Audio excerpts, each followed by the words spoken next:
तपाईको लोकप्रिय कार्यक्रम मात्र प्रधानमन्त्री शेरबहादुर देउवाजीलाई सोध्न चाहन्छु। आज सूर्य दार्चुलाबाट उदाउँदैछ कि उहाँको गृह जिल्ला डडेलधुराबाट उदाउँदैछ के हो? मैले अघि नै भने 10 वर्षमा पुनरावलोकन गर्ने भनेर तपाईले स्वयं स्वीकृति गर्नुभएको किन गर्नुहुन्न शेरबहादुरजी? अब मैले पढेको छैन कि उहाँले पढेको छैन त्यसैबाट बुझ्नु। उहाँले राम्रोसँग अध्ययन गर्नु अध्ययन नगर्नेहरू बोल्छन् भनेर भन्नु भएको छ। त्यसैबाट बुझ्नुहोस् प्रधानमन्त्रीकी धर्मपत्नी भारतको त्यही सत्तारूढ दलको विदेश विभागको प्रमुखसँग भेट्दै हुन्छ। यो के हो? यो बाघ हराउनु सदस्य पनि त हो नि। यो बाघ हराउ यो सिंगारी हराउनु र बाघ कराउनु हो कि हो के? एक दोस्रो नेपालको कूटनीति प्रधानमन्त्री जब भ्रमण गर्दै हुनुहुन्छ भने त्यो परराष्ट्र मन्त्रालयले सञ्चालन गर्छ कि या नेपाली कांग्रेसको विदेश विभागको प्रमुखले? त्यो पनि पार्टीगत कुरा त गर्न सक्छ उसले। पहिले पनि उहाँको एउटा प्रतिनिधिमण्डल पहिले पनि गएको थियो। त्यो पार्टीगत निर्णय हुनुपर्ने होला। त्यसको कार्यसूची जनताको अगाडि पारदर्शी रूपमा आउनुपर्ने होला कि? मैले त्यसैले एउटा ट्विट गरेर के भनेको छु भने के अबदेखि नेपालको परराष्ट्र मामिलामा श्रीमान र श्रीमतीको मामला स्वार्थ र प्रवृत्तिले के प्रवेश पाएको हो? प्रवेशको बिन्दु हो? म यो प्रश्न यहाँबाट पनि म सोध्न चाहन्छु। यो अत्यन्त चिन्ताजनक कुरा हो। दार्चुला जिल्लाको लिम्पियाधुरा लिपुले कालापानीमा भारतीय अतिक्रमण छ। अब त्यो ठाउँमा देशभक्तिको यस्तो आवाज उठाइरहने मान्छेले लगातार त्यहाँ जनपरिचालन गरिदियो भने के गर्ने भनेर कतै योजनाबद्ध ढङ्गले यी सबै कामहरू भए कि भनेर पनि कसैले विश्लेषण गरेका छन्। हुनसक्छ त्यसमा सत्यता पनि हुनसक्छ, त्यो पनि सत्य हुनसक्छ। अब त्यस्तै गरेर अर्को जुन MCC मिलेनियम च्यालेन्ज कर्पोरेसनसँग नेपाल सरकारले सम्झौता गर्यो त्यसका दफाहरू कुनै काल्पनिक कुरा गरेको छैन। त्यसका दफा पढेरै सुनाएको छ मैले सार्वजनिक रूपमा सञ्चार माध्यममा। कमजोर बनाइयो भन्ने सन्दर्भमा यस्ता कुराहरू र नेपालमाथि थुपरिएका असमान सन्धि सम्झौताहरू पुनरावलोकन गरिनुपर्छ भनेर जुन नेपालको संविधानमा लेखिएको छ त्यो कुरालाई प्रखर रूपमा उठाउँदा हुनसक्छ कतिपय पदमा बसेका ठुला व्यक्तिहरू ठुला भनौँ व्यक्तिहरूले होइन यसै गरी उठाइराख्यो भने त हामीलाई त्यो बाहिरका शक्तिसँग साँठगाँठ गर्न गाह्रो पो हुने हो कि भनेर कतिले त्यस्ता व्यवहार गरेका पनि हुनसक्छ। मानसिक त्रास हो उहाँहरूप्रति? होइन मलाई त त्रास छैन, उहाँहरूलाई मानसिक त्रास। उहाँहरूको त्रासभन्दा पनि अवसरवाद हुन्छ नि।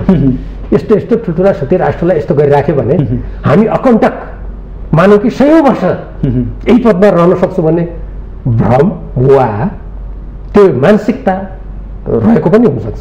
किन एमालेको भीमराव प्रति किन तर्सिन्छ भने क्या? म एउटा कुरा त्यो एउटा कारण छ। त्यो के छ भने म जुन कुरा बोल्छु तथ्यसहित बोल्छु। प्राय पार्टीका बैठकहरूमा म लिखित रूपमा जुन विषय छ खोजेर तथ्य अकाट्य कसैले खण्डन गर्न नसक्ने तरिकाले म राख्छु। म त्यसरी राख्ने हुनाले स्वाभाविक रूपमा जसलाई काल्पनिक कुरा गर्ने बानी परेको छ शब्दहरू खेलेर एकदमै गुटबन्दी गर्ने अनि त्यहाँभित्र अनेक प्रकारका चालबाजी गर्ने जसलाई बानी परेको छ त्यस्ता मानिसहरूले त त्यो तथ्यप्रति जहिले पनि हच्किने त्यस्तो कुराहरूप्रति त्रसित हुने त्यस्तो चरित्र राख्छन् नि त। कहिलेकाहीँ लाग्दैन यो कति कमेन्ट मात्र हेरेर बसिराख्ने? लाग्दैन मलाई। किन लाग्दैन भने हेर्नुहोस् देश र जनताको लागि काम गर्ने भन्ने कुरामा नि अथक योद्धाको रूपमा मान्छे अगाडि सर्नुपर्छ, नभए राष्ट्रको रक्षा हुँदैन। नेपाल जस्तो देशमा जहाँ हेर्नुहोस् 60 सालमा नेपालमा परिवर्तन भयो, राणाकाल हट्यो होइन, हाम्रो मन्त्री परिषदमा भारतीय सल्लाहकारहरू लिएर आउनुभयो राजा त्रिभुवनले, हामी सबैलाई थाहा छ। पछि राजा महेन्द्र आएपछि मात्रै हटेका हुन्थे सल्लाहकार, यो थाहा पाइरहेको हामी हो। पछि मात्रै हटेका हुन्। हाम्रो उत्तरी सीमामा भारतीय चेकपोस्ट थिए, कीर्तिदेव विष्टजी प्रधानमन्त्री भएको बेला मात्रै हटेका हुन्, यो पनि हामीलाई थाहा छ नि। कोशी सम्झौता भयो, मान्छेलाई सुनेपछि आश्चर्य लाग्ला, आजसम्म कतिपय किसानहरूले मुआवजा पाएका छैनन्। कहाँ छ हाम्रो देशको कुरा? महाकाली सन्धि वर्तमान शेरबहादुरजीले गर्नुभयो होइन, के भन्नुभएको थियो उहाँले? राजनीतिमा त्यसलाई हाम्रो राजनीतिक शब्दमा अवसरवाद भन्छ क्या, गाउँघरको शब्दमा खोलो तर्यो लौरो बिर्स्यो भन्छन्। अब त्यस्तो खालको चिन्तनको परिणाम पनि हुनसक्छ। अब यहाँले पार्टीभित्र विद्रोह नै गर्नु भएको छ त नभनौँ, फरक विचार राख्दै आउनु भएको छ। यसो हुँदाखेरि भीमराव पार्टीभित्र अडिन्न कि भन्ने अर्को तर्फबाट टिप्पणी गरिरहेछन्। तपाईँ पार्टीभित्र नबस्ने हो, एमाले नबस्ने हो अब तपाईँ? मैले के ठान्छु भने मेरो फरक मत होइन। मेरो नेपालको संविधान अनुसार, पार्टीको विधान अनुसार, पार्टीका घोषित नीति बमोजिम पार्टीले जो जनताको अगाडि चुनाव घोषणा पत्र मार्फत जे भन्यो ती नीतिहरूमा जहाँ जहाँ खण्डित भएर आँच पुग्छ। त्यहाँ त मैले यो आँच पुग्यो है नगरौँ भनेर मैले सचेत गराएको ठान्छु। जनताको पक्षमा बोल्नको लागि अब कसैले देशको जनताको पक्षमा बोल्दा त पार्टीमा छैन भने फरमान जारी गरे एकतर्फी भने त्यो अलग कुरा भयो, निजहरूको कुरा हो। त्यसले पनि मलाई असर गर्दैन देश र जनताको पक्षमा बोल्न केहीले असर गर्दैन मलाई। यसमा चाहिँ म सबैलाई ढुक्क हुन आह्वान गर्छु। तर अब नेपालको संविधान बमोजिम लोकतन्त्रको पक्षमा राष्ट्रको पक्षमा बोल्दा म त के ठान्छु भन्नुहुन्छ भने मलाई त केपी ओलीजीहरूले धन्यवाद दिनु पर्थ्यो। अनि उहाँहरूले चाहिँ टिक्नु हुँदैन, यो यसले छोडेर जानुपर्छ भनेर राष्ट्रको पक्षमा बोल्दा उहाँहरूले सोच्नुभयो भने त अनि उहाँहरू के को लागि पार्टी चलाइरहनु भएको छ भन्ने प्रश्न उठ्छ नि। देशसँग सम्झौता गर्दा अर्को तेस्रो देशको सहमति लिनु पर्छ। कुनै देशका कुनै कसैले सम्झौतामा यस्तो लेख्छ द्विपक्षीय? यो सुरुदेखि नै असमान कसरी छ? नेपालका अर्थमन्त्री एमसिसीको कार्यवाहक प्रमुखले सही गरेका छ। अनि कार्यान्वयन सम्झौतामा नेपालको अर्थमन्त्री उताको सामान्य कर्मचारीले सही गरेका छ। अनि के कुटनीतिक मर्यादा नेपाल सार्वभौम समानताको आधारमा चलेको देश होइन? त्यसकारण हेर्नुहोस्, पिर के हो भने यो को मर्यो भन्ने पिर भएन, के पल्केला काल पल्केला भन्ने पिर हो भन्छन्। रावल राष्ट्रवादी कि अतिवादी? म यहीँबाट प्रश्न सुरु गर्छु। देशको सर्वोत्तम हित, जनताको हित, राष्ट्रिय स्वाधीनता, स्वतन्त्रता, अखण्डता र समृद्धिको पक्षमा दृढतापूर्वक उभिनेछु भनेर हामी सबैले शपथ खाएका छौँ। हाम्रो नेपालको संविधानको प्रस्तावनामा नै मैले अघि भनेका कुराहरू उल्लेख गरिएका छन्। ती कुराहरूको पक्षमा बोल्दा कतिपय मानिसहरूले खोक्रो राष्ट्रवाद, अतिवाद भन्ने गरेको पनि मैले सुनेको छु।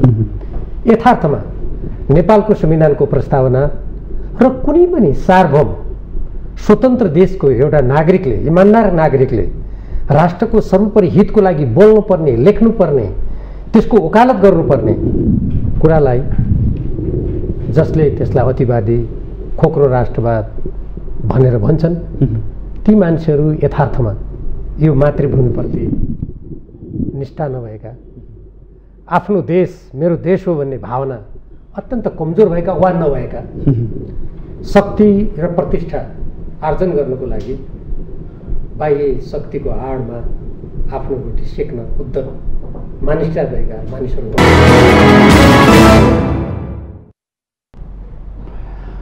आदरणीय दर्शकवृन्द नमस्कार। आजको सन्दर्भ कार्यक्रममा यहाँहरूलाई हार्दिक स्वागत छ। म सुदर्शन आचार्य। दर्शकवृन्द, आजको सन्दर्भमा आज हामी नेकपा एमालेका प्रभावशाली नेता डाक्टर भीम रावललाई स्टुडियोमा निम्त्याएका छौँ। आज हामी उहाँसँग राष्ट्र, राष्ट्रियता र पछिल्लो समय निकै विवाद र चर्चामा रहेको एमसिसीका कुरालाई विशेष जोडतोडका साथ उठान गर्नेछौँ, लगायत समसामयिक घटनाक्रम र देशको परिस्थितिका विषयमा पनि हामी विषय प्रवेश गर्नेछौँ। आउनुहोस् आजका अतिथिलाई स्वागत गरौँ। डाक्टर साहब, स्वागत छ यहाँलाई माउन्टेन टेलिभिजनमा। धन्यवाद। भीम रावल राष्ट्रवादी कि अतिवादी? देशको सर्वोत्तम हित, जनताको हित, राष्ट्रिय स्वाधीनता, स्वतन्त्रता, अखण्डता र समृद्धिको पक्षमा दृढतापूर्वक उभिनेछु भनेर हामी सबैले शपथ खाएका छौँ। हाम्रो नेपालको संविधानको प्रस्तावनामा नै मैले अघि भनेका कुराहरू उल्लेख गरिएका छन्। ती कुराहरूको पक्षमा बोल्दा कतिपय मानिसहरूले खोक्रो राष्ट्रवाद, अतिवाद भन्ने गरेको पनि मैले सुनेको छु।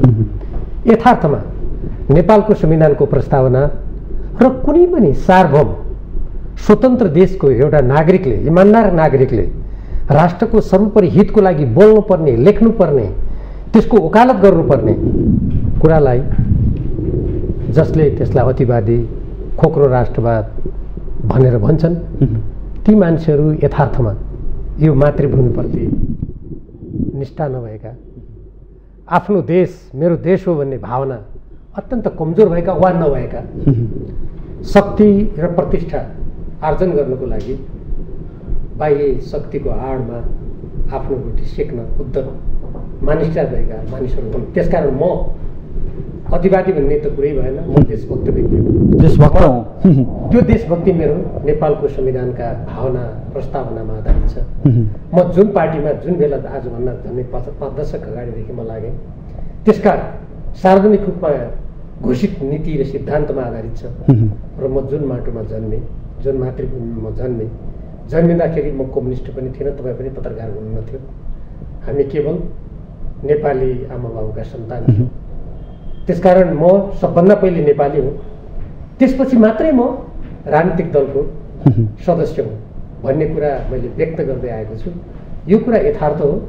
अब यस्तो भन्दाखेरि नेपालको पक्षमा जाँदै उभिनुपर्ने बाध्यता होला भनेर डराउनेहरू जे पनि भन्ने छ प्रतिवादी हो कि खोक्रो राष्ट्रवादी हो भन्ने कुप्रचार गर्छन्, त्यो मैले सुनेको पनि छु। तर यथार्थमा मैले अघि भनेको कुरा नै हो। तपाईँको राजनीतिक यात्रामा प्रत्येक मोडमा कठिनाइ मात्रै देखिए। किन यस्तो रिक्स मोल्या हो कि तपाईँ जबरजस्तै बाटोमा हिँड्दै हुनुहुन्छ?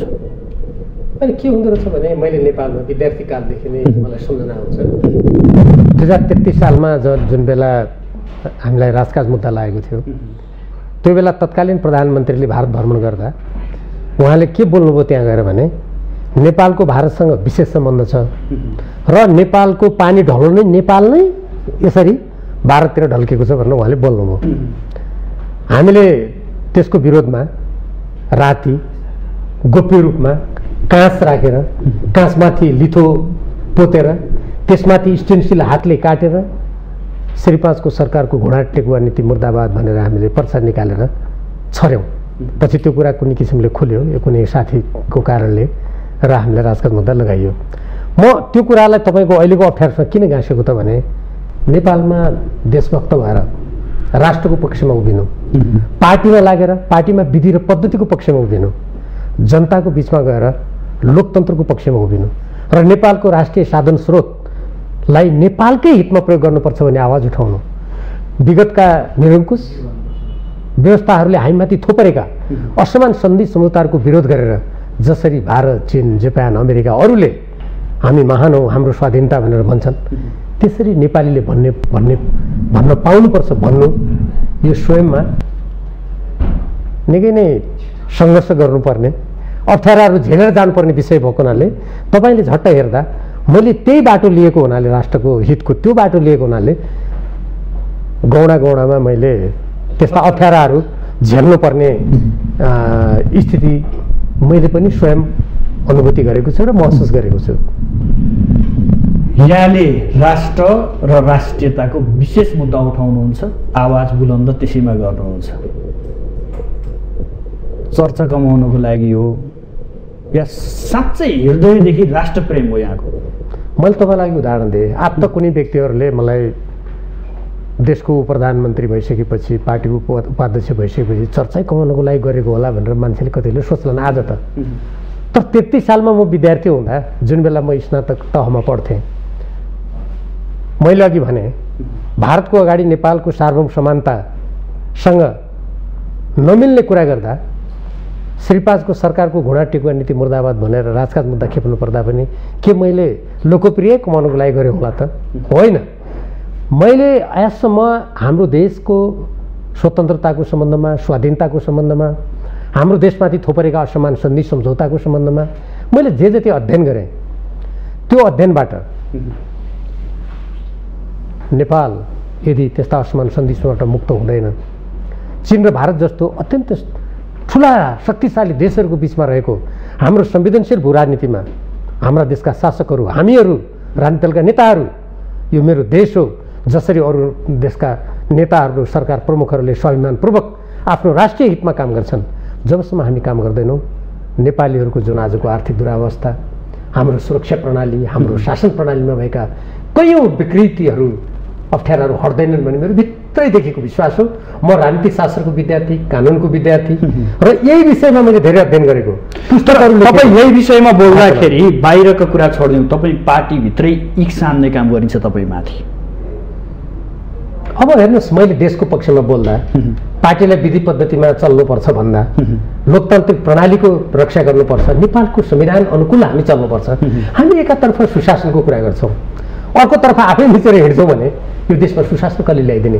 यस्ता कुरा मैले बोल्दा अब कसैले इख राख्छ, कसैले यस्तो बोल्न पाएन र बदलाको भावना राख्छ, वा कोही ठुला शक्ति राष्ट्रहरूको आडमा या उनीहरूसँग साँठगाँठ गरेर नेपालमा देशभक्तिको आवाज उठिरहनु हुँदैन भन्ने कसैले मान्यता राख्छ भने त्यो उनीहरूको गल्ती हो र त्यस्तो व्यक्तिले अन्ततः देशलाई सङ्कटतर्फ प्रणालीलाई विकृतितर्फ लैजान्छ। त्यही कारणले त बोलिरहनु परेको छ। त तपाईँले यसो भन्नुभएको छ, तर तपाईँ 10औं राष्ट्रिय महाधिवेशनमा जसरी अध्यक्षको दावेदार हुनुभयो, पराजित पनि हुनुभयो, त्यसका विविध पाटाहरू छन्, यहाँले भनिरहनु भएको छ, त्यो आफ्नो ठाउँमा छ। त्यसपछि भीम रावलको पार्टीभित्र प्रति जुन पकड थियो त्यो गुम्दै गयो भनेर पनि विश्लेषण गरिन्छ। पार्टीमा त त्यति बेला यो अहिलेको अवस्था मात्र होइन कि जति बेला नेकपा एमाले र नेकपा माओवादी केन्द्र एकीकृत भए त्यही बेलामा हामीले कतिपय कुराहरू उठाएका थियौँ।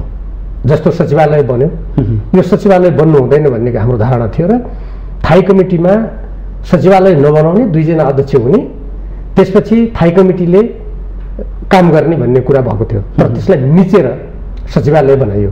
परिणाम के भयो?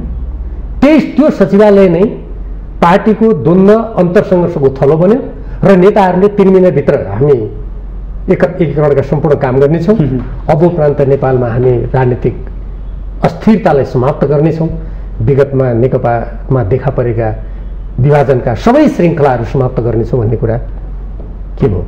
त्यो वचनमा नेताहरू कायम रहेको पनि देखिएन, त्यो व्यवस्थापन गर्न पनि सकेको देखेन। यो कुरालाई मैले किन जोडेको त भने जुन बेला नेकपा एमाले थियो, म त्यसको उपाध्यक्ष चाहिँ निर्वाचित 9 राष्ट्रिय महाधिवेशनबाट सर्वाधिक मत ल्याएर निर्वाचित भएको हो। त्यो बेला निसन्देह नै मैले पार्टीमा निर्णायक भूमिका खेल्न सक्ने, अध्यक्षको जस्तै त होइन तर मेरो त्यो भूमिका थियो। आज हेर्दा मेरो त्यो भूमिका निसन्देह नै छैन, किन मैले त स्वीकार गर्नुपर्छ। त्यसपछि नेकपा बन्दाखेरि पनि थाई कमिटीको सदस्य भएर राष्ट्रको पक्षमा पार्टीको पद्धतिको पक्षमा बोल्दा त्यसले जुन सङ्गठनात्मक स्वरूप लिन्थ्यो आज त्यो अवस्था निश्चय पनि छैन। तपाईँलाई कमजोर बनाइयो, तपाईँलाई त्यहीँभित्र कमजोर बनाइयो होइन। म किनभने म त्यो औपचारिक पदमा छैन। अब कुन व्यक्तिले किन त्यसो गरे? जस्तो मैले सुदूरपश्चिमकै म बासिन्दा हुँ, अछाम जिल्लाबाट अहिले पनि म प्रतिनिधित्व गर्छु।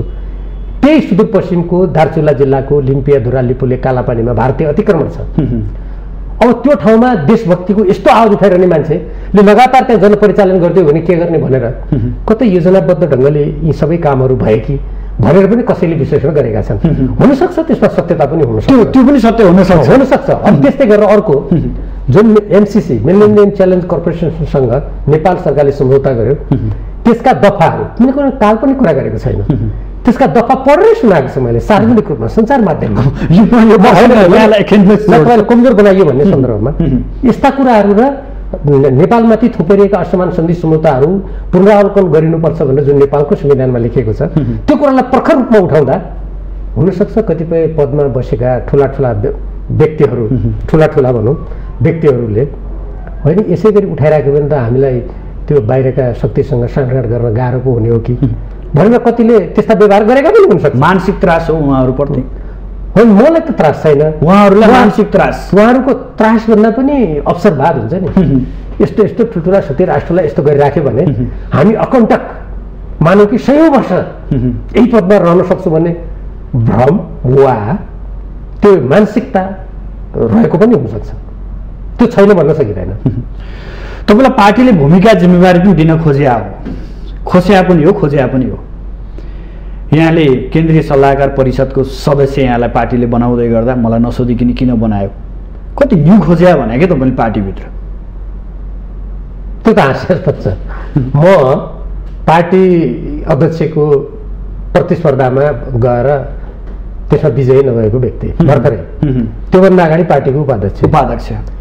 काम गर्ने सक्रियताको कुरा गर्ने हो भने म कुनै कुप्रो परेर लौरो टेकेर हिँडिरहेको छैन। नेपालको पिछडिएकै जिल्ला हो अछाम जिल्ला, जसका डाँडा काँडाहरूमा मेरा पाइलाहरूले प्रत्येक गाउँ बस्ती र वडाहरू टेकेको छन्, उकाली ओह्रालीहरू हिँडेको छ। अनि मलाई म सुदूरपश्चिम भ्रमण गएको बेलामा एक वचन नसोधेर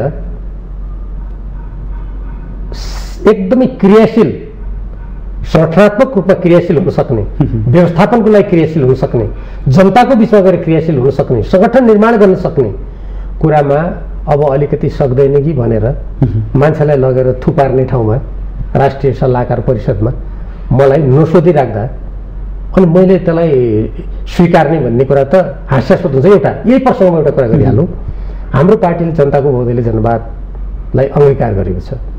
त्यो जनताको बहुदलीय जनवाद भनेको त्यो जनताको बिचबाट पनि प्रतिस्पर्धाबाट अनुमोदित हुनुपर्ने, कार्यकर्ताको बिचमा पनि अनुमोदित भएर आउनुपर्ने प्रणाली हो त्यो। अनि सोध्दैन कसैले तपाईँलाई म यो पद अमुक पद दिन्छु भनेर टिका लगाइदिँदा त्यो जनताको बहुदलीयवादसँग पनि मेल खाएन भनेर मैले त्यसलाई अस्वीकार गरेको हो, न्यु खोजेको होइन। तपाईँलाई सुदूरपश्चिमको इन्चार्ज ठुलो लाग्यो हो र भने डाक्टर साहब? होइन, त्यो कुन ठाउँको इन्चार्ज ठुलो सानो भन्ने होइन मेरो सोच। कुरो के हो भने जब 10 बुँदे सहमति भएपछि स्वयं केपी ओलीजी र माधव कुमार नेपालजीले कार्यदल गठन गरेर हामीले 10 बुँदे सहमति गरेर प्रस्तुत गरिसकेपछि केन्द्रीय कमिटीले पनि त्यसलाई अनुमोदन गरेर केपी ओलीजीले नै हस्ताक्षर गरेर प्रदेश समन्वय कमिटीको त प्रदेश समन्वय कमिटी त लेखेकै छ त्यहाँ, त्यो पनि जस्ताको तस्तै पुनः त्यो जीवित हुने भनिसकेपछि अनि सुदूरपश्चिम प्रदेशलाई मात्रै त्यो ठाउँको समन्वय कमिटीलाई मात्रै मैले के भने यो 10 बुँदे कार्यान्वयन होला, मलाई जम्मा 1 दिन बैठक गर्न दिनुहोस्, मान्छेलाई नचाल्नुहोस् तपाईँ त्यहाँ। यसले भोलि पार्टीलाई क्षति पुर्याउँछ। 10 बुँदे सहमति त पार्टीलाई एकताबद्ध बनाउने, विभाजनको असरलाई न्यून गर्नुको लागि हामीले जानी बुझिकन हामी पाइला चालेका हौँ नि भन्दा पनि गर्न दिनु भएन। त्यसकारण त्यो मैले इन्चार्ज ठुलो लागेको होइन।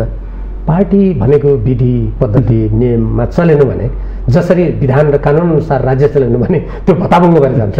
पार्टी पनि भत्ताभङ्ग हुन्छ, यसलाई जोगाउँ भनेर मैले त्यो कुरा उठाएको हो। मैले यसो नेताहरूलाई सोध्ने गर्छु कि यहाँको बारेमा उहाँको चरित्र कस्तो छ, यो पार्टीको आन्तरिक बैठकमा भीमरावल कसरी प्रस्तुत हुनुहुन्छ भनेर सोध्ने गर्छु। उहाँहरूले के भन्नुहुन्छ भने तपाईँहरूको सञ्चार माध्यममा भीमरावल आक्रोशित भएर राष्ट्रियताका कुरा गरेर जोडतोडका साथ बोलिदिन्छ, तर आन्तरिक बैठकमा उसले बुदागत रूपमा मात्रै कुरा उठाउँछ, अरू यति धेरै कुराहरू उठाएर पार्टीभित्रका अन्तरसङ्घर्षका अन्तर्विरोध नीति नियमका कुरा उसले उठाउँदैन भनेर भनिदिन्छन् क्या। होइन, मेरो कस्तो हो भने मैले कहिले पनि काल्पनिक यथार्थमा आधारित नभएका असत्य कसैलाई आरोप लगाउने, जुन तपाईँले आक्रोशित भन्नुभयो नि, म तपाईँको कुरा गर्दा आक्रोशित छु त, त्यही भनिदिन्छ छैन। तपाईँले मैले त दर्जनौँ अन्तर्वार्ता दिएको छु, त्यो कसले के भन्छ भन्ने आधारमा होइन। मेरो मुखाकृति कस्तो छ, म कसरी बोल्छु देख्नु भएको छैन र, त्यो कुनै गोप्य कुरा छ र? म त सार्वजनिक मानिस हो नि, म सञ्चार माध्यममा कसरी बोल्छु, तर त्यो बैठकको पत्रकार सम्मेलनमा म कसरी बोल्छु त्यो देख्नु भएको छ नि। मले आजसम्म मानिसहरूलाई अपमानजनक, अश्लील र ती शब्दहरू राजनीतिमा अराजनीतिक ठानिने आजसम्म त्यस्ता शब्द प्रयोग गरेको छैन मैले, आजसम्म। र कयौँ व्यक्तिहरू तपाईँ ठुल्ठुला पद हुनेहरूका शब्दहरू हेर्नुहोस् त, शब्दकोशमै छैन ती शब्दहरू हेर्नुहोस्, भन्ने शैली हेर्नुहोस्। मैले बैठकमा पनि त्यो गर्दिनँ, बाहिर सञ्चार माध्यममा त तपाईँले खुला देख्नु भएकै छ। त्यो कतिपय संसदका बैठक पनि हुन्छ नि, त्यहाँ म कसरी प्रस्तुत हुन्छु त्यो पनि त यहाँहरूको गाडी खुला छ नि। त्यो होइन, किन एमालेको भीमरावलप्रति किन तर्सिन्छ भने क्या, म एउटा कुरा, त्यो एउटा कारण छ। त्यो के छ भने म जुन कुरा बोल्छु तथ्यसहित बोल्छु। प्राय पार्टीका बैठकहरूमा म लिखित रूपमा जुन विषय छ खोजेर तथ्य अकाट्य कसैले खण्डन गर्न नसक्ने तरिकाले म राख्छु। म त्यसरी राख्ने हुनाले स्वाभाविक रूपमा जसलाई काल्पनिक कुरा गर्ने बानी परेको छ, शब्दहरू खेलेर एकदमै गुटबन्दी गर्ने अनि त्यहाँभित्र अनेक प्रकारका चालबाजी गर्ने जसलाई बानी परेको छ, त्यस्ता मानिसहरूले त त्यो तथ्यप्रति जहिले पनि हच्किने, त्यस्तो कुराहरूप्रति त्रसित हुने त्यस्तो चरित्र राख्छ नि त। तर मैले कहिले पनि त्यस्तो गरेको छैन। विद्यार्थी कालमा जुन बेला म भर्खरै 30, 32, 31 सालतिर विद्यार्थी कालमा म राजनीतिमा संलग्न भएको थिएँ, त कुनै नेताको अनुहार हेरेर होइन। म नेपालको अत्यन्तै पिछडेको ठाउँबाट आएको, अछाम जिल्ला। त्यो बेला हवाईजहाज चल्दैन थियो, गाडी चल्दैन थियो। म अछाम जिल्लाबाट पैदल हिँडेर धनगढी पानदिनी हिँडेर त्यसपछि गौरी फन्टाबाट त्यो कोइलाले चल्ने रेल चढेर लखनऊ गएर लखनऊबाट सोनपुर हुँदै रक्सोल आएर अनि वीरगञ्जबाट बस चढेर भैँसो गएर काठमाडौँ आउँदा 10 दिन लागेको थियो। त्यति टाढाको मान्छे म। यहाँबाट चिठी लेख्नु पर्ने 1 महिनामा मेरो घरमा चिठी पुग्थ्यो। आवाबाट मात्रै जरुरी समाचार जान्थ्यो, त्यो आवा पनि सदरमुकामबाट मेरो घरमा आइपुग्नलाई 1-2 दिन लागिहाल्थ्यो। त्यस्तो स्थिति होइन। त्यसैले देशलाई परिवर्तन गर्न सकिन्छ कि यो स्थितिलाई परिवर्तन गरेर समानता, न्याय, त्यतिखेर लोकतन्त्रको कुरा पनि थियो, पञ्चायती व्यवस्था थियो, त्यो भनेर पो लागेको हो त। त्यस कारण मैले कुनै पनि बैठकमा जुन कतिपय मान्छेहरू बाहिर भन्छन् मैले कहिले पनि त्यस्तो गरेको छैन। तर कहिलेकाहीँ के हुन्छ भने अब कम्युनिस्ट पार्टीमा कुनै कुरामा बहस भयो भने बहसमा म राम्ररी नै भाग लिन्छु। अब त्यसले गर्दा हुनसक्छ कतिपय मानिसहरूलाई जसलाई बहस मन पर्दैन, लोकतान्त्रिक आवाजहरू मन पर्दैन, तिनीहरूले लाग्न सक्छ, भन्न सक्छ। तर त्यो भन्यो भने मलाई चिन्ता छैन, किनभने यो लोकतन्त्रमा उहाँहरूलाई पनि भन्न पाउने अधिकार छ। फेरि मैले यहाँलाई यही प्रसङ्ग जोड्न थालेको थिएँ। यति सामाजिक सञ्जालमा यति गाली आउँछन् डाक्टर भीम रावललाई, तपाईँको टिप्पणी पनि यहाँले गर्नुहुन्छ, प्रत्येक कुरामा लगभग जसो राष्ट्रियताका कुराहरूमा टिप्पणी गरिरहनुहुन्छ, त्यसमा आम जनताले पनि आफ्ना विचार राखिरहेका हुन्छन्। कहिलेकाहीँ लाग्दैन यो कति कमेन्ट मात्र हेरेर बसिराख्ने? लाग्दैन मलाई। किन लाग्दैन भने हेर्नुहोस्, देश र जनताको लागि काम गर्ने भन्ने कुरामा नि अथक योद्धाको रूपमा मान्छे अगाडि सर्नुपर्छ, नभए राष्ट्रको रक्षा हुँदैन। नेपाल जस्तो देशमा जहाँ हेर्नुहोस् 60 सालमा नेपालमा परिवर्तन भयो, राणाकाल हट्यो होइन, हाम्रो मन्त्री परिषदमा भारतीय सल्लाहकारहरू लिएर आउनुभयो राजा त्रिभुवनले, हामी सबैलाई थाहा छ। पछि राजा महेन्द्र आएपछि मात्रै हटेका हुन् ती सल्लाहकार, यो थाहा पाइरहेको हामी हो, पछि मात्रै हटेका हुन्। हाम्रो उत्तरी सीमामा भारतीय चेकपोस्ट थिए, कीर्तिजी विष्टजी प्रधानमन्त्री भएको बेला मात्रै हटेका हुन्, यो पनि हामीलाई थाहा छ नि। कोशी सम्झौता भयो, मान्छेलाई सुनेपछि आश्चर्य लाग्ला, आजसम्म कतिपय किसानहरूले मुआवजा पाएका छैनन्। कहाँ छ हाम्रो देशको कुरा? महाकाली सन्धि वर्तमान शेरबहादुरजीले गर्नुभयो होइन, के भन्नुभएको थियो उहाँले? खरबौँ रुपियाँको अब आम्दानी हुन्छ, 10-10 वर्षमा पुनरावलोकन हुने भनेर लेखेको छ त्यो सम्झौतामा। मसँग अहिले पनि सम्झौता छ, तपाईँलाई चाहियो भने उपलब्ध गराइदिन सक्छु। तर भयो त पुनरावलोकन, भयो त त्यसको कारण नै। त्यस कारणले गर्दा यस्ता कुराहरू गर्दा कोही रिसाउँछ, कसैले गाली गर्छ भने पनि म त्यसबाट न विचलित हुन्छु, न उत्तेजित हुन्छु, न म त्यो गालीलाई सुनेर त्यसको प्रतिक्रिया दिन्छु। किनभने सत्यको कुरामा अडिरहँदा, राष्ट्रको पक्षमा बोल्दा, जनताको पक्षमा बोल्दा त्यो गाली गर्नेहरू भन्दा त्यसको समर्थन गर्ने आवाज प्रबल हुन्छ भन्नेमा म एकदमै विश्वस्त छु। 10 बुँदेको कुरा थोरै जोडेँ मैले। 10 बुँदे सम्झौता गरेर तपाईँहरू फर्किनु भयो। यहाँले के भन्नुभएको थियो भने अब म अध्यक्ष ओलीसँग काँधमा काँध मिलाएर हिँड्न तयार छु, पार्टीलाई एक ढिक्क गराएर बलियो बनाएर लिएर हिँड्न तयार छु भन्नुभयो। तर अध्यक्ष ओलीले यहाँलाई पट्टाइदिनु भएन, अथवा आन्तरिक विवाद के हो तपाईँहरू आफै जान्नुहोस्। त्यसपछि तपाईँले विभिन्न कोणबाट अध्यक्षलाई टीका टिप्पणी गरिरहनु भएको छ। तपाईँ पद नपाएर हो भनेर मैले फेरि पनि यहाँलाई सोधेँ। म दुईवटा एउटा कुरा त सच्याउँछु, फर्केको होइन कि म नेकपा एमाले नै थिएँ। केपी ओलीजीले गत फागुन 23 गते जब सर्वोच्च अदालतले फैसला गरेर नेकपा एमाले र नेकपा माओवादी केन्द्र अलग अलग पार्टी हुने 15 दिनभित्र एकता गर्ने भए गरेर नभए पुनर्जीवित भयो भन्ने हो नि। त्यो पुनर्जीवित जस्ताको तस्तै नेकपा एमालेलाई काम गर्न दिएको भए पार्टीमा विवादै हुँदैन। केपी ओलीजीले के गर्नुभयो? केन्द्रीय कमिटी भङ्ग गरिदिनु भयो, हामीलाई पदबाट मुक्त भएको भनिदिनु भयो, जिल्ला कमिटीसम्म सम्पूर्ण भङ्ग गरिदिनु भयो उहाँले हो। त्यसकारण त्यो गलत हो मैले भने एक। तर पछि गएर मैले अघि नै भने केपी ओलीजी र माधव नेपालजीले जब कार्यदल गठन गरेर 10 बुँदे सहमति भइसकेपछि त्यो 10 बुँदे सहमतिलाई ओलीजीले म यसलाई जस्ताको तस्तै कार्यान्वयन गर्छु ढुक्क हुनुहोस् उहाँले पटक पटक भन्नुभयो हामीलाई। व्यक्तिगत रूपमा मलाई पनि भन्नुभयो। हामी सामूहिक रूपमा जो साथीहरू थियौँ त्यति बेला 10 बुँदेमा क्रियाशील हामी स्थायी कमिटीका नेताहरू, उहाँहरूलाई सामूहिक रूपमा पनि उहाँले भन्नुभयो। हामीले त्यत्रो नेताले भनेपछि विश्वास त गर्नु पर्यो नि मान्छेलाई होइन, संसारै विश्वासमा अडेको छ। विश्वासघात गर्ने कुरा हो, बेग्लै कुरा हो, तर भनेपछि त मान्नु पर्यो। त्यसैले मैले के भनेको थियो भने अब केपी ओलीजीले 10 बुँदे सहमति गरेर पार्टीमा जुन माधव नेपालजी तपाईँ जति नेताले चिन्नु भएको थिएन र मैले नचिनेको होइन, चिनेको उहाँ प्रधानमन्त्री हुँदा म उहाँको प्रधानमन्त्री पनि हुँ नि, नचिनेको होइन। तर के भने कतिपय घटनाक्रमहरूलाई हेर्दा र समस्यालाई समाधान गर्दा तत्काल मान्छेले यसो गर्छु भनेपछि त मान्छेलाई त हामी शङ्काको लाभ दिने भन्छौँ नि, त्यो दिनुपर्छ क्या, नभए त राजनीति टिक्दैन नि त, विश्वासमा अडेको हुन्छ दुनियाँ भन्ने कुरा हो। त्यसैले मैले त्यो बेलामा यदि 10 बुँदे कार्यान्वयन भयो भने माधव कुमार नेपालजी अलग हुनुहुने अवस्थामा पनि यो पार्टीको मूलभूत शक्तिलाई जोगाउनको लागि र क्षतिलाई न्यून गर्नको लागि उहाँसम्म एकदम एकताबद्ध भएर काँधमा काँध मिलाएर अगाडि जान्छु मैले भनेको कुरा साँचो कुरा। तर मैले दुःखका साथ भन्नुपर्छ केपी ओलीजी आफ्नो वचनमा कायम हुनु भएन। उहाँले पछि गएर त्यसलाई कार्यान्वयन हुन नदिनलाई भूमिका खेल्न थाल्नुभयो र उहाँ सार्वजनिक रूपमै उहाँले बोलेको कुरासँग चाहिँ म के दोहोऱ्यौँ त यहाँलाई थाहा पनि होला। उहाँले त्यो गर्नुका साथसाथै पछि त केसम्म उहाँले गर्नुभयो त भने 10 बुँदेको सहमतिको विरुद्धमा विभिन्न ठाउँमा मान्छेहरूलाई उचाल्न थाल्नुभयो। अब यो त उहाँको कुरा हो, उहाँले किन त्यसो गर्नुभयो होइन। त्यस कारणले गर्दा मैले एकता गर्न चाहेर त्यस्तो गर्न चाहेर पनि त्यस्तो हुन गएको हो। अब जहाँसम्म मलाई पत्याउने नपत्याउने कुरा छ, अब यो समयको कुरा हुँदो रहेछ। कुनै बेला म प्रधानमन्त्री हुनुहुन्थ्यो, भारतीय नाकाबन्दी थियो, मेरो आवश्यकता थियो होला, अब मैले त्यसमा दृढतापूर्वक उहाँलाई साथ दिएँ र उहाँको मेरो राम्रो सम्बन्ध पनि भयो। हामीले भारतीय नाकाबन्दीको विरुद्ध अड्यौँ। आज आवश्यकता छैन होला, आज आवश्यकता छैन, नाकाबन्दी पनि हट्यो होइन। तर पछि जब निर्वाचन भइसकेपछि झन्डै 2/3 सरकारले ल्यायो। म सुदूरपश्चिम प्रदेश समन्वय कमिटीको म संयोजक थिएँ। मेरै नेतृत्वमा सुदूरपश्चिम प्रदेशमा शेरबहादुरजीको डडेलधुरामा बाहेक काङ्ग्रेसलाई सम्पूर्ण रूपमा पराजित गरियो। त्यसको नेतृत्व मैले गरेको थिएँ। तर उहाँले के गर्नुभयो, सुदूरपश्चिमबाट तत्कालीन नेकपा एमालेको धाराबाट एकजना पनि मन्त्री नबनाएर उहाँले उपेन्द्र यादवजीलाई लिएर आउनुभयो। अर्कै पार्टी, जुन पार्टीसँग हाम्रो सैद्धान्तिक रूपमा व्यावहारिक रूपमा आम निर्वाचनमा ठुलो सङ्घर्ष भएको थियो र केही समय अगाडि त राजविराजमा भौतिक आक्रमणकै अवस्था पनि सिर्जना भएको थियो।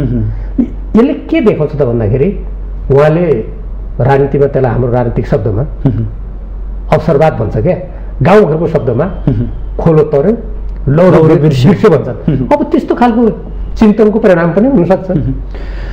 अब यहाँले पार्टीभित्र विद्रोह नै गर्नु भएको छ त नभनौँ, फरक विचार राख्दै आउनु भएको छ।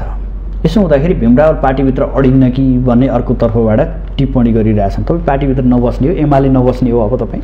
मैले के ठान्छु भने मेरो फरक मत होइन।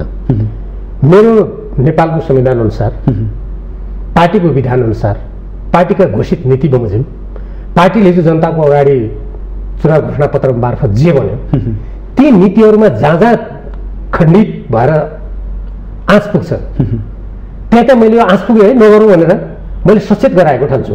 जस्तो उदाहरणको लागि अहिले केपी ओलीजीले नै होला त्यो प्रस्ताव राखेको पनि ठान्छु, किनभने हामीले केन्द्रीय कमिटीमा जानुभन्दा अगाडि नै त्यो निर्णय गरिसकेको थियो संसदलाई अवरोध गर्ने भन्नुभएको छ। मैले त्यसमा के भनेको छु भने संसद अवरोध गर्ने हो भने त सरकारका काम कारबाही ठप्नु पर्यो नि। सरकारले बजेट मजाले पारित गर्ने, यहाँले भन्नुभएको छ संसद होइन सांसद भनेर भन्नुभएको छ, नीति तथा कार्यक्रम मजाले पारित गर्ने, अध्यादेशहरू मजाले पारित हुने, सरकारको काम कारबाही केही पनि नरोकिने, अनि देशमा ठुला ठुला बाढी पहिरो जनताको क्षति हुँदा जनताको आवाज सांसदहरूले बोल्न नपाउने। आज हाम्रो सुदूरपश्चिममा लिम्पियाधुरा लिपुले कालापानी त्यहाँ त भारतीय अतिक्रमण छ। हालसालै के समाचार हेर्न पाइयो भने हिजो मात्रै भारतका एकजना नेता त्यहाँ सेना शहीद गएर हाम्रो गुन्जी नाभी उत्तराखण्डका नेता जो गुन्जी नाभी हाम्रै नक्सामा छ, हाम्रै भूभाग त्यहाँ गएर निरीक्षण गर्दा सरकार मौन छ। यस्ता कुराहरू हामी संसदमा उठाउन पाइरहेका छैनौँ। एमसिसी जस्ता कुराहरू हामी बोल्न पाइरहेका छैनौँ। अनि यो त संसद अवरोध भएन नि, यो त सांसद अवरोध, सांसदलाई बोल्न दिइएन। त यो मैले के गरेको भने सचेत गरेँ, यस्तो नगरौँ, यसले राष्ट्रलाई क्षति पुर्याउँछ।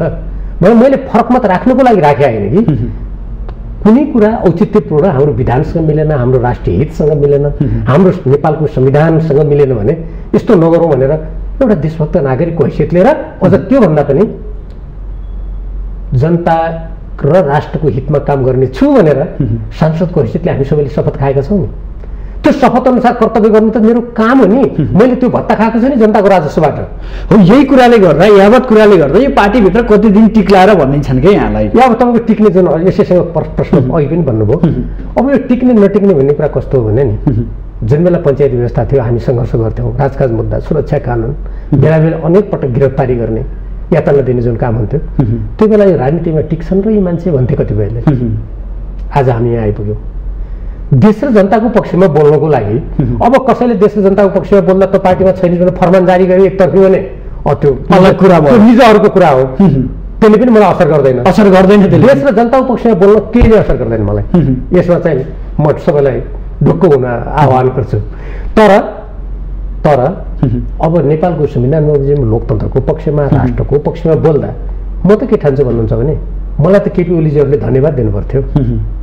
अनि उहाँहरूले चाहिँ टिक्नु हुँदैन, यो यसले छोडेर जानुपर्छ भनेर राष्ट्रको पक्षमा बोल्दा उहाँहरूले सोच्नुभयो भने त अनि उहाँहरू के को लागि पार्टी चलाइरहनु भएको छ भन्ने प्रश्न उठ्छ नि।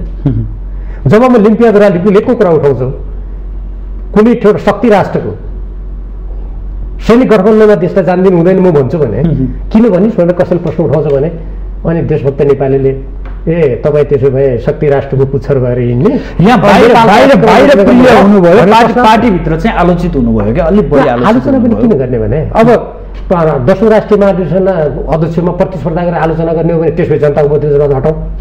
जनताको बहुदलीय जनवादले प्रतिस्पर्धाको राजनीतिलाई राम्रो नै अंगीकार गरेका छ। हामी 7औं महाधिवेशनमा 8औंमा 9औंमा सबैतिर प्रतिस्पर्धा गरेर आएका छौँ। म जहिले पनि हेर्नु मतबाट जितेरै आएको, 6औं महाधिवेशनमा पनि जितेरै आएको। तर 10औं राष्ट्रिय महाधिवेशन परिवेश फरक थियो होइन। पराजय त 8औं महाधिवेशनमा केपी ओलीजी पनि पराजित हुनुभएको थियो, त्यो पनि हामी स्मरण गरौँ न। पराजय को भएको छैन? जनताको निर्वाचनको कुरामा झापामा केपी ओलीजी पनि पराजित हुनुभएको छ, म असममा पनि कुनै बेला पराजित भएको थिएँ। त्यो प्रतिस्पर्धाको राजनीतिमा हुन्छ त होइन। यदि कसैले 10औं राष्ट्रिय महाधिवेशनमा किन लडिस गल्ती भयो त्यो त चाहिने भने अब त्यसपछि जनताको बहुदलीय जनवादलाई च्यातेर फाल्ने भइगयो। त्यसपछि म सोचौँला होइन। अब देशको पक्षमा बोल्दा किन बोलिस भने अनि त्यसो भए त्यो नेपालको संविधानमा लेखेको पार्टीको विधानमा जनताको पक्षमा जनता राष्ट्रको सार्वभौमिकता स्वाधीनता अखण्डताको दृढतापूर्वक उभिने भने त्यो देखाउने दाँत मात्रै हो कि हटाइदिए भयो किन राख्ने? त्यस कारण हेर्नुहोस् यसमा मलाई यस्तो लाग्दैन मैले देश जनताको पक्षमा बोल्दा अनि कसैले रिसाउनु पर्ने, पार्टीभित्रै बस्ने हो, सङ्घर्ष गर्ने हो होइन। म त अहिले म यति भन्छु, अहिले म अहिले नेकपा एमाले हो, नेकपा एमालेको म सदस्य हो र म सांसद हो। म नेकपा एमालेका घोषित नीति निर्णयहरू 2006 सालमा नेपाल कम्युनिस्ट पार्टीको स्थापना हुँदा यसले जुन राष्ट्रको लागि स्वतन्त्रताको लागि आवाज उठाएको थियो, असमान सन्धि समझौताको विरुद्धमा आवाज उठाएको थियो, जनताको अधिकारको पक्षमा, न्याय समानताको पक्षमा आफ्ना साधन स्रोतहरूलाई, प्राकृतिक साधन स्रोत जनशक्तिलाई राष्ट्रको सर्वोपरि हितमा उपयोग गर्नुपर्छ भनेको थियो। जहाँ जहाँ ती कुरासँग मेल नखाने कुरा हुन्छ त्यहाँ म खबरदारी गरिरहन्छु, एउटा कुरा। दोस्रो, अब नेकपा एमालेको जिल्ला अधिवेशन हुँदैछ 23 गते, यो पुस 23 गते अब नजिकै छ। त्यसपछि माघ 8 गते किन हो 1 हप्ता पनि समय नदिएर हतपत्त प्रदेशको मिति राखेको छ, एकै दिन भनिएको छ फेरि।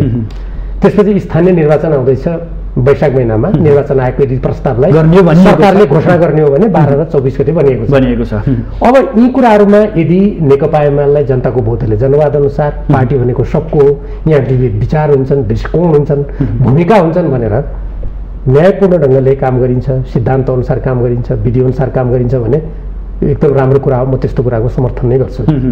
तर त्यहाँ हिजो त्यहीको नेकपा बेलाको अन्तर्गत सम्झेर को त्यति बेला माधव नेपालको अलि नजिक थियो, कसले त्यति बेला प्रतिनिधि सभा विघटनको विरोध गरेको थियो, यस्तै हिसाब गरेर गत फागुन 23 गते केपी ओलीजीले सम्पूर्ण पार्टी विघटन गर्दा त्यो गलत भयो, पार्टीको विधान अनुसार भएन भनेर कसले भनेको थियो? छानी पूर्वाग्रह पूर्ण ढङ्गले यदि त्यहाँ अलोकतान्त्रिक किसिमले काम गरिन्छ भने त्यो त म सूक्ष्म रूपमा हेरेर के गर्नुपर्छ मैले पनि विचार गर्नुपर्छ। त्यो दिन सोच्ने दिन त्यतिखेर आउने ती कुराहरूलाई म सूक्ष्म रूपमा हेरेर यस्ता कुराहरू भयो भने यस्तो कुराबाट पार्टी पङ्क्ति जो साथीहरू त्यसबाट पीडित भएका छन्, जो दमित भएका छन्, के गर्ने भनेको सोच्नु पर्ने हुन्छ। अहिले एउटा कुरा म जोडिहाल्छु, महत्त्वपूर्ण कुरा। झापा जिल्लामा 17 वर्ष केपी ओलीजी भन्दा बढी अझ जेलमा बस्नुभएका नरेश खरेल, उहाँको नामै लिन्छु म, उहाँलाई केन्द्रीय सदस्य बनाइएन। तर हाम्रो पार्टीको विधान विपरीत त्यही जिल्लाबाट 15 वर्ष सदस्य हुनुपर्छ हाम्रो पार्टीको, जिल्लाको पदाधिकारी भएको हुनुपर्छ, केन्द्रीय विभिन्न मापदण्ड छ त्यहाँ। केही नभएका व्यक्तिलाई केन्द्रीय सदस्य बनाइयो, त्यस्तो एकजना होइन अरूलाई पनि बनाइएको छ, थुप्रै छन् भनेपछि। अनि यस्तो गर्दा यो त बेठिक भयो, पार्टीको विधानसँग पनि मिलेन, विधिसँग पनि मिलेन, संस्कारसँग पनि मिलेन भन्दा कोही रिसाउँछ भने अनि त्यो रिसाउनेहरूले पार्टीको हितको संरक्षण गरेको ठहर्छ त? ठहर्दैन नि। उनीहरूलाई रिसाउनै दिउँ होइन, रिसाउनुहुन्छ भने सत्य कुरा बोल्दा कोही रिसाउँछ भने अब पञ्चायत कालमा पनि हामीले निरङ्कुश व्यवस्था गलत हुँदा रिसाउने मात्रै होइन, हामीलाई त जेलमा हालिदिन्थ्यो नि त। अब त्यो सत्य कुरा बोल्दा अब कोही रिसाउँछ भने त्यो रिसाउनेहरूको नै गल्ती हुन्छ, त्यो त्यति बेला हाम्रो होइन। अब संसद र सांसदको प्रसङ्ग यहाँले जोडिसक्नुभयो, अब त धेरै नजाउँ, अब एमसिसीको कुरा गरौँ। चर्कै बोल्ने मान्छे हो यहाँ, एमसिसीको प्रसङ्ग ल्याउँदा बित्तिकै अहिले पछिल्लो समय फेरि चर्चामा छ। अब टेबल हुन्छ अरे संसदमा भनिन्छ, प्रधानमन्त्रीले पक्षगत रूपमा बोल्ने मान्छे भन्नुभयो, त्यो उपयुक्त हुन्छ। मैले आजसम्म सार्वजनिक रूपमा नेपाल सरकार र मिलेनियम च्यालेन्ज कर्पोरेसन एमसिसीसँग जो अमेरिकी सरकारको संस्था हो भएको सम्झौताका दफा सार्वजनिक रूपमा धेरै पटक भनिसकेँ मैले।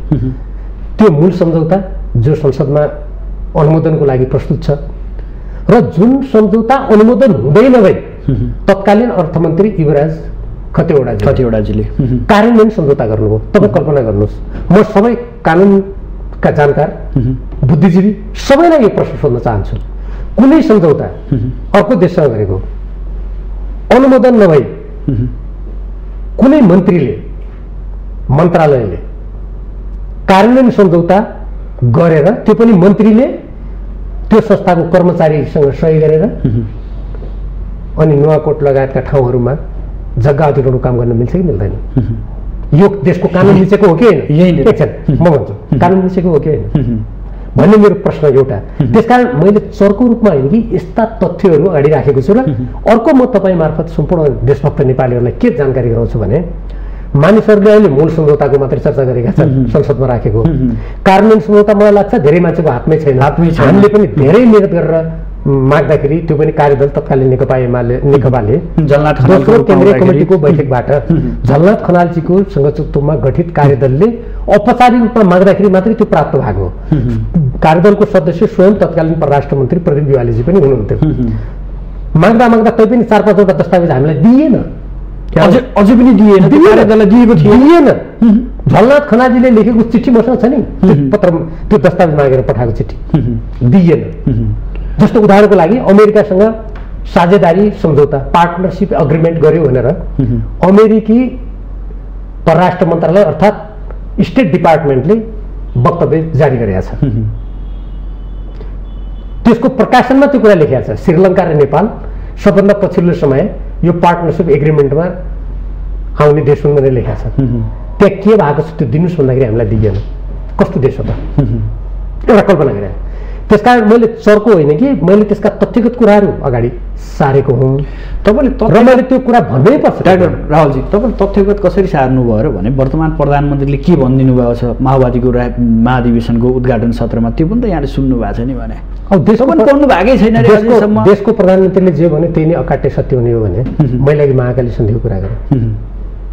उहाँकै मन्त्री परिषदको एकजनाले भन्नुभएको थियो अब सूर्य पूर्वबाट होइन, आर्थिक विकासको सूर्य सुदूरपश्चिमबाट उदाउँछ भन्नुभएको थियो।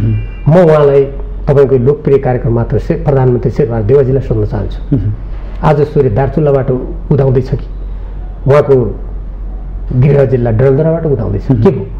मैले अघि नै भने 10 वर्षमा पुनरावलोकन गर्ने भनेर तपाईँले स्वयं स्वीकृति गर्नुभएको, किन गर्नुहुन्न शेरबहादुरजी?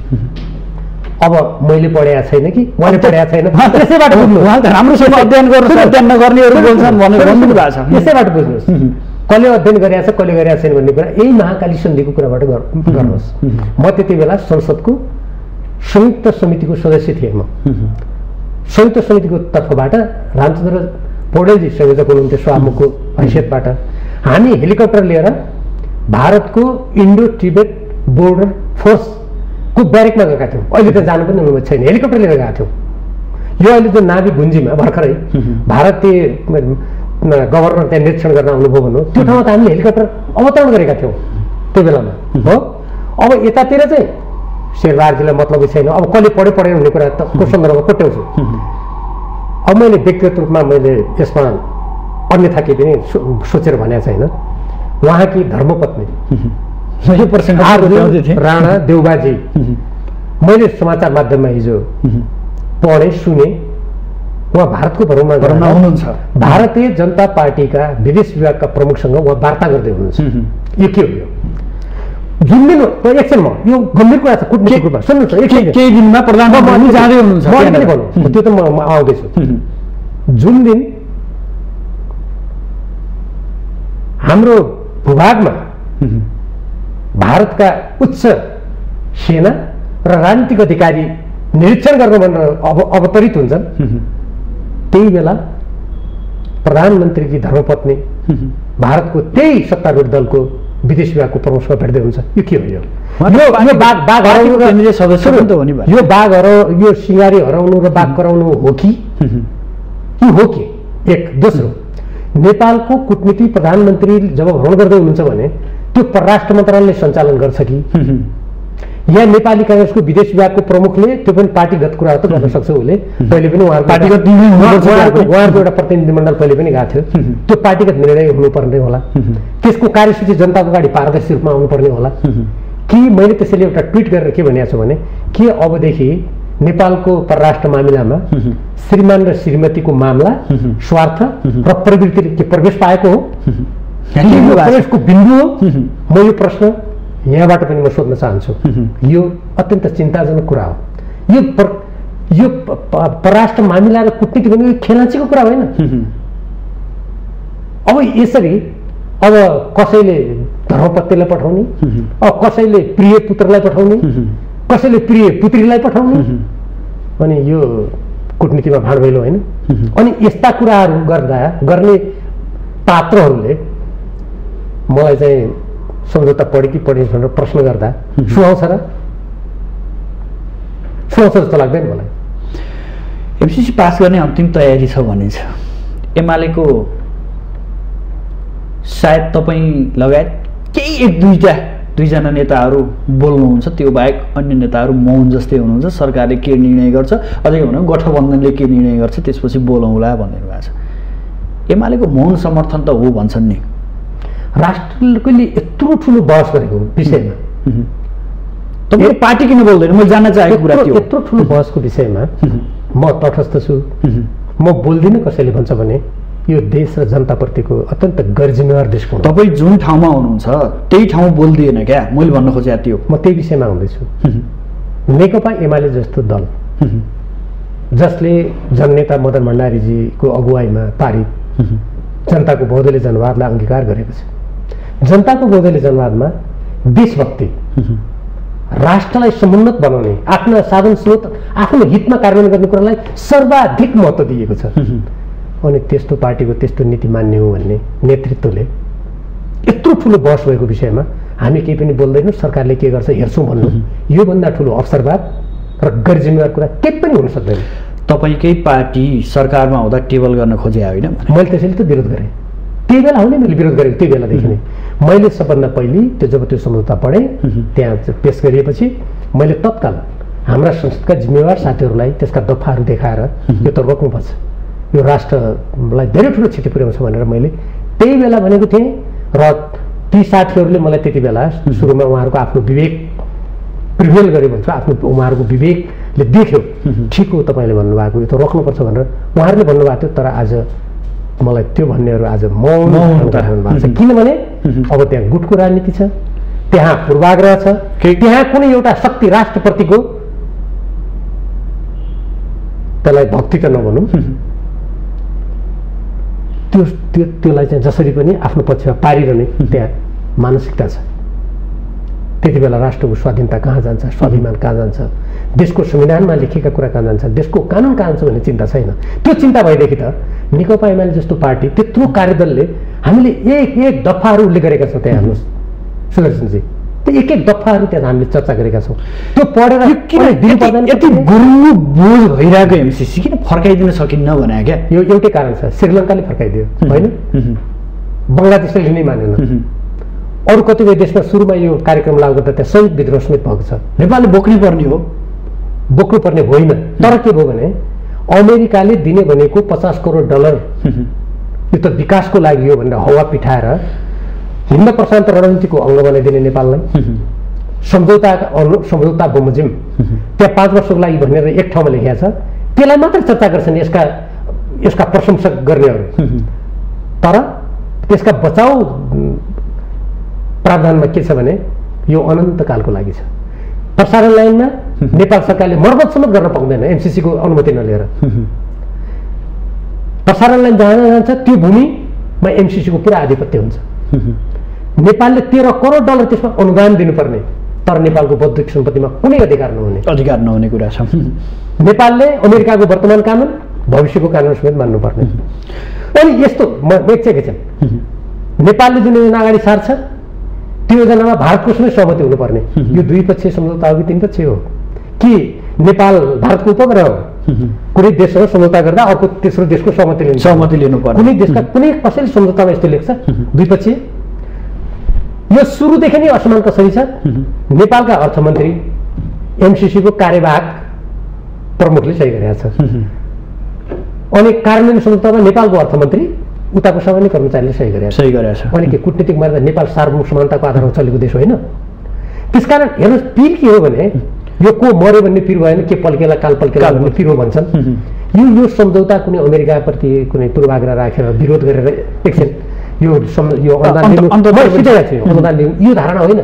नेपाल एउटा भारत र चीन जस्तो एउटा संवेदनशील ठाउँमा रहेको देश, यो कुनै शक्ति राष्ट्रको नेपालको संविधानभन्दा विपरीत स्वतन्त्र परराष्ट्र नीतिलाई मिचेर कसैको सामरिक गठबन्धनमा जान मिल्छ कि मिल्दैन, र नेपालको भूमि, नेपालको प्रसारणलाई, नेपालको स्रोत कुनै एउटा कम्पनीको अध्ययनमा पठाउनु मिल्छ कि मिल्दैन भन्ने गहन प्रश्न यो छ। यो प्रश्नमा कतिपय व्यक्तिहरू भन्छन् होइन संसदमा गएर एउटा सङ्कल्प प्रस्ताव पारित गरौँ, किन शेरबहादुरको डिजाइन महाकाली सन्धि पास गरिसकेपछि त्यहाँ सङ्कल्प प्रस्ताव पारित भएको थियो, त्यही रहेछ दिमागमा, सङ्कल्प प्रस्ताव पारित गरिदेऊ संशोधन हुन्छ भने। यो एकदमै गलत हो, यो भ्रम हो, यो जनतालाई ठग्ने कुरा हो। त्यो त्यसरी संशोधन हुँदैन सङ्कल्प प्रस्तावबाट। बस हाम्रो निर्धारित समय सकियो। यहाँलाई विशेष आभार, धन्यवाद। आदरणीय दर्शकबिन, आज हामी विशेषतः राष्ट्रियता, राष्ट्र र वर्तमान दल, यिनीहरूको भूमिका र एमसिसी विषयमा केन्द्रित रहेर बहस गऱ्यौँ। यसका लागि आज हाम्रो स्टुडियोमा अतिथिको रूपमा हुनुहुन्थ्यो नेकपा एमालेका प्रभावशाली नेता डाक्टर भीम रावल। भोलि नयाँ विषयवस्तु र नयाँ अतिथिका साथ उपस्थित हुनेछु। अहिलेलाई भने बिदा दिनुहोस्। नमस्कार।